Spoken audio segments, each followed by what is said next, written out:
Hello guys and welcome to the channel. Today I'm going to show you how you can block spam Google Calendar invites in your mobile phone.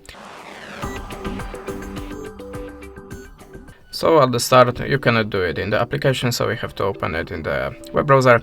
So just type Google Calendar in the Google, then use the shareable online calendar link to avoid the app redirect.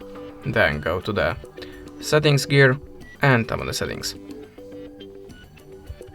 Now in general, go to the event settings. Now how you can see I have a add invitation to my calendar, so just open it and choose only if the sender is known.